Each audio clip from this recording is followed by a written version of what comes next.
Susan Portovic. I'm Director of Technology for the district. And often when we talk about technology, we are referring to the district's core infrastructure, which would include like our end user devices, our network, and some of those major systems. But we are also very proud of the role we have in supporting our educational technologies in the district. And we have many of those across all grade levels. So I just wanted to share a few of those that we've implemented over the last year, kind of give you a sampling of what's happening out there. At our elementary levels, we support hands-on STEAM learning through Kano kits, which introduce computer science into the 5th and 6th grade levels. It's a kind of a Raspberry Pi technology. We also have implemented Yodo players, which is kind of an interactive audiobook experience. And we have a weather station installed over at Pine Ridge Elementary, which provides real-world data for science education and data collection. Just a few at the elementaries. At the middle schools, we recently put in virtual reality headsets instead of 30 of those headsets like that, where students are able to explore like ancient civilizations to complex scientific problems, things like that, using the VR, AR technology. In our high schools, many of our programs have professional grade equipment, and many of those are connected through technologies as well, like our CNC machines. We have advanced science probes in our high school curriculum, and we also have a farm bot project over at Project Next at Northern, and that project combines robotics with sustainable agriculture learning.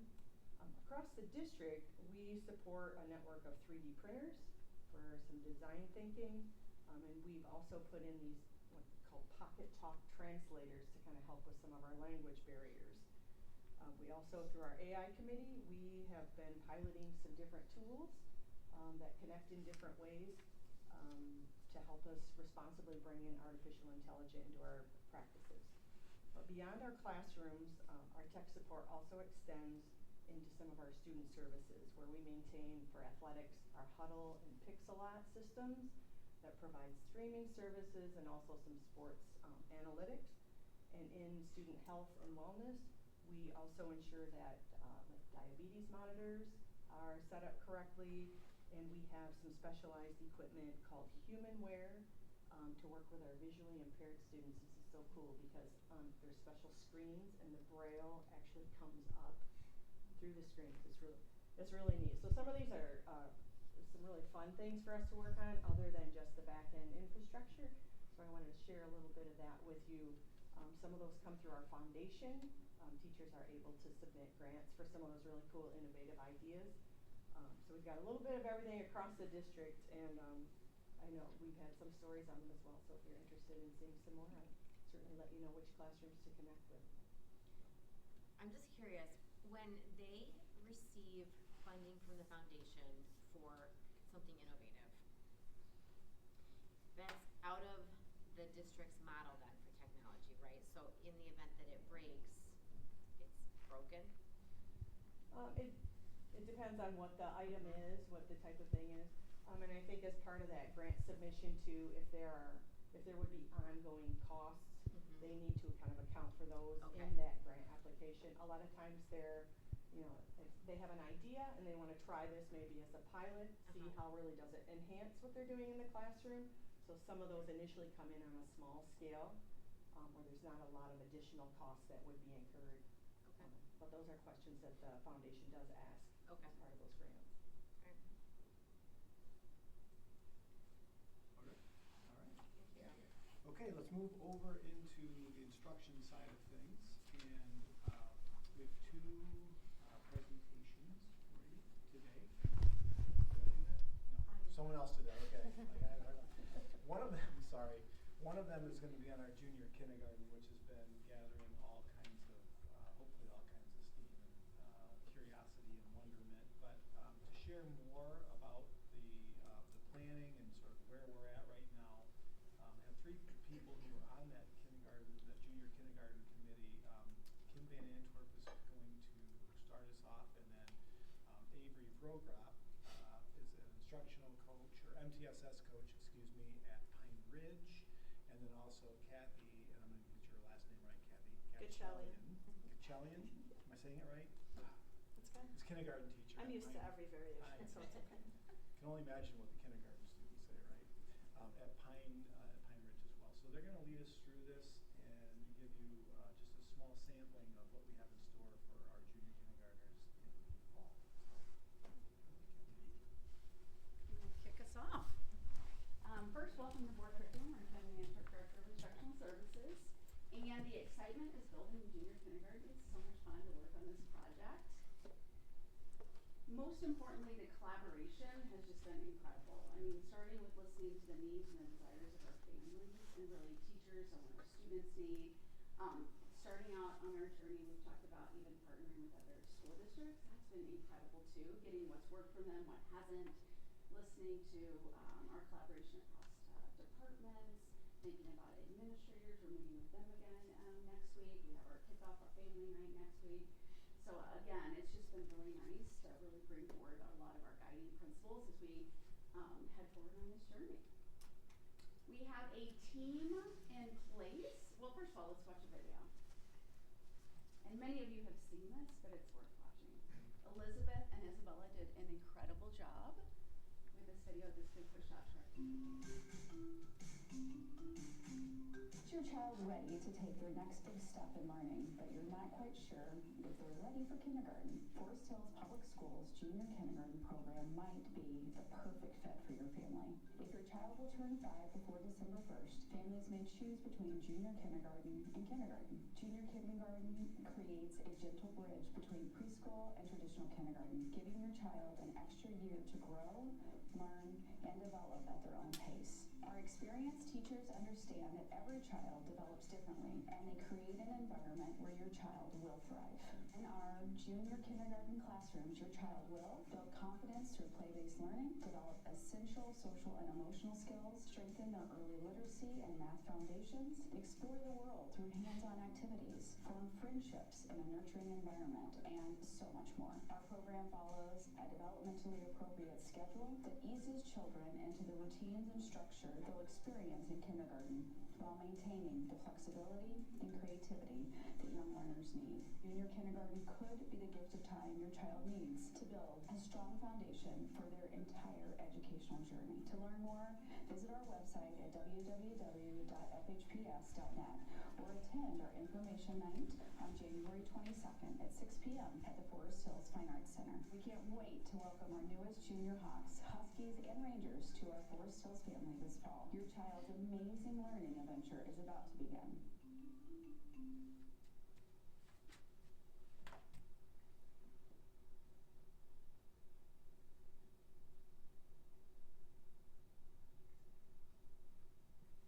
So as you can see, we're really excited. Seeing those little kids, you can't help but get excited. So our team is comprised by, a variety of people all over the district. So we have teachers, we have instructional coaches, we have family members, parents in the community, we have behavior specialists, we have teachers, we have principals. But most importantly, you say K teachers in there. So kindergarten teachers, we're involving them in the process as well. So we might not be able to have them on this committee. We need a working committee, but getting their feedback is really important. So we just developed a screener that we'll be using for all of our incoming kindergarten teachers to help us with placement. And we pushed it out through instructional coaches to every single kindergarten team. So they're offering feedback. The feedback has been great. So far, we've used all of it to improve our screener, but I think that's really important that they're in this journey with us because they're going to be in collaboration with the junior kindergarten teachers. We have some goals, first of all, with curriculum and instruction, really looking at that multi-year experience, working hand in hand with kindergarten and how can we build the skills to go into the next year. Really looking at social emotional needs too, and really integration of that play-based learning is really going to be important in junior kindergarten. So right now we're looking at our current curriculum, how can we, support it in a 2-year format, but also what else do we need as far as curriculum and instruction for the program. Community engagement, that's really important too. We've just heard from families over and over that this is something that we need. If it's not here, they've gone and found it in other districts or other opportunities. So again, involving the community and listening to what they need has been really important for our group. Staffing, we just had our first round of interviews today, so that was super exciting. But really recruiting and training the very best. So So we're looking for teachers that have the certification for early childhood, so they can best support, our learners. And then resources and thinking about securing funding. When we're planning, we're looking forward sustainability-wise too. So not just like what will it look like next year, but making sure that we have a plan, we anticipate that it will grow, and what will that look like along the way.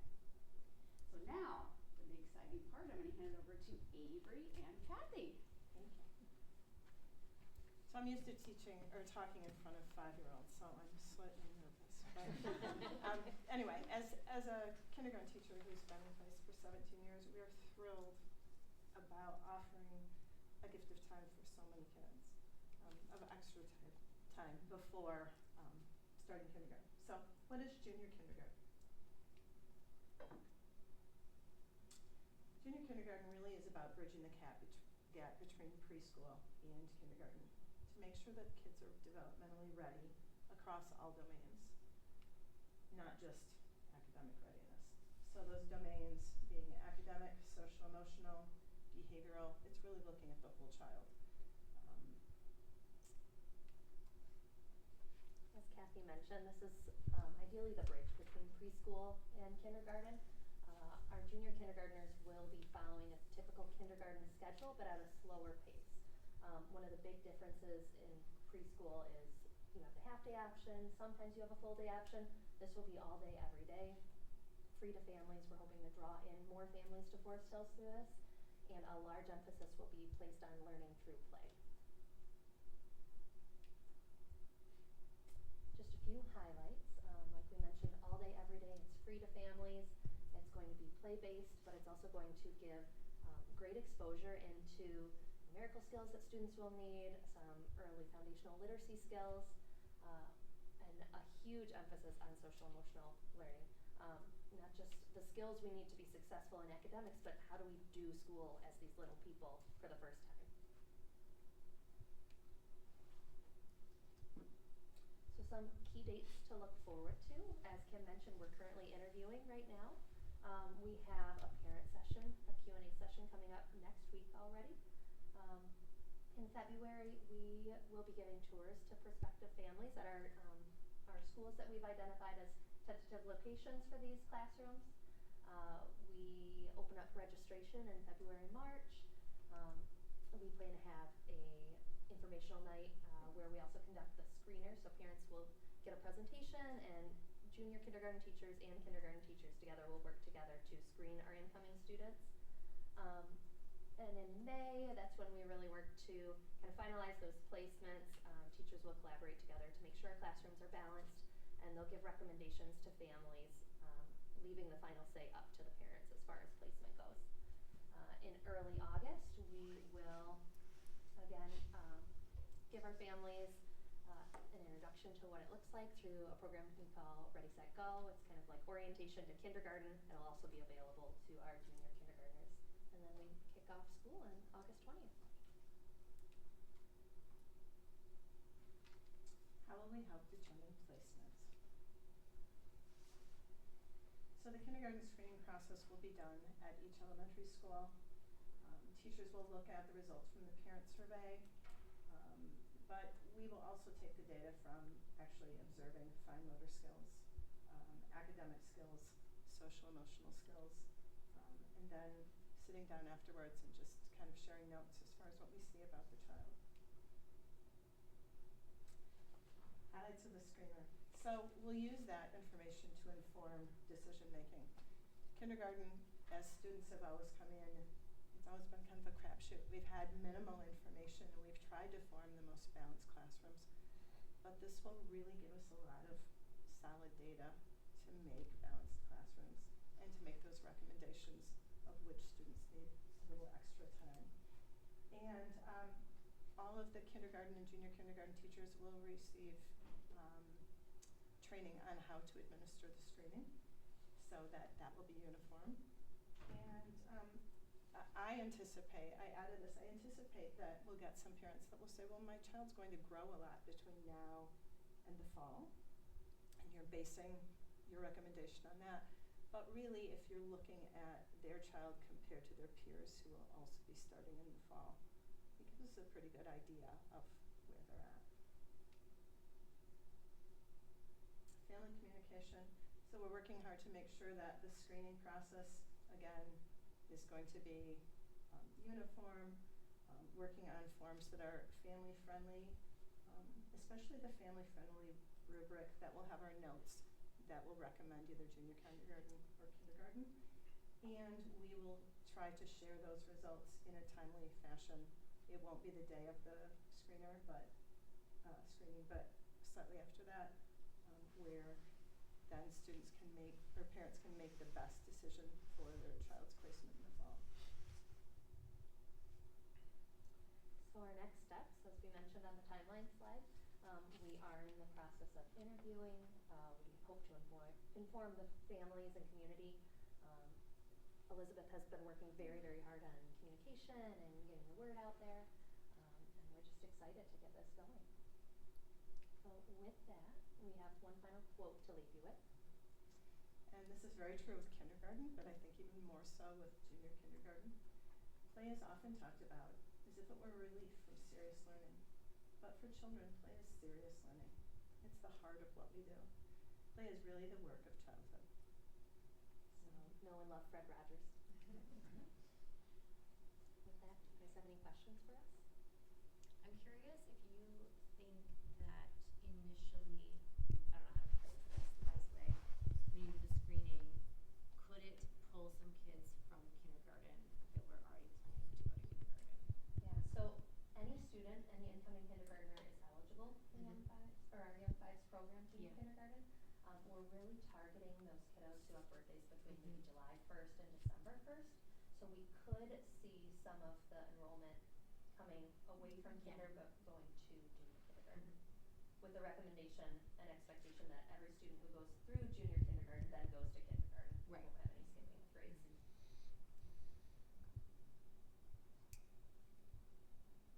That's great.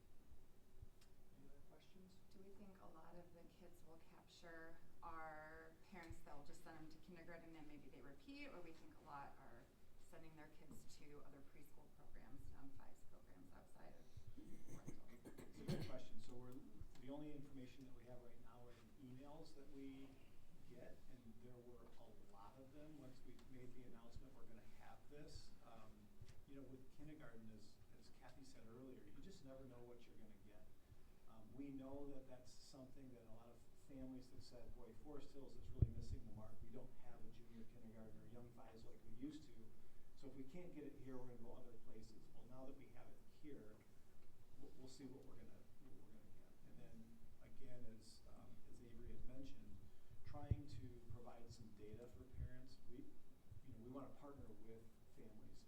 Not to say you have to go here or there, but what makes sense. As a parent, if you're confused, you're not exactly sure what to do. Here's some data, but really no decision. Whatever decision that you make, it's going to be just fine. So it's a recommendation of screening technically, and then Yep. they can have their discussion. Because we might not understand the reason. There's always a reason, right, for why you want to do what you want to do. We want to partner with you on that. If I could just add to that, I know that in my experience, sometimes parents will say, gosh, my child's right on the bubble, or we just can't pay for another year of preschool. And I know the financial part of it is a very real thing. And I think that with this being free to them and all day, so it's the same amount of time where they don't have to worry about transportation, I'm hoping that those decisions, like based on our recommendations, will be taken.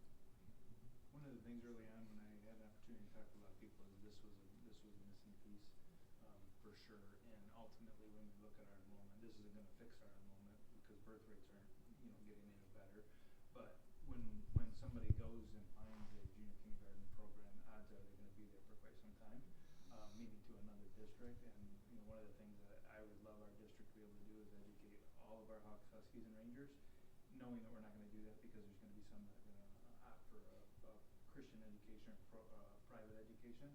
But at the same time, getting them started early with us and keeping them is going to be, good for them as students, good for us as a district and community. And so hopefully, that'll allow some things. Yes, it may change some of the kindergarten, but at the same time, through school of choice, there's other things that can happen there to maintain, our staffing and, great great programs we have. So it's there's a lot there. I do want to say thank you to everybody, and there's so many people in this room, along with the 3 presenters, but and Elizabeth just has done, and Scott has done just an amazing amount of work, just being part of all the communications that they have done. So I'm really excited.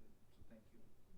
Yeah, Thank you it's guys been really for good. I making mean, this a reality. from a parent perspective, I don't have a kid this age anymore, but the communication has been so thorough and so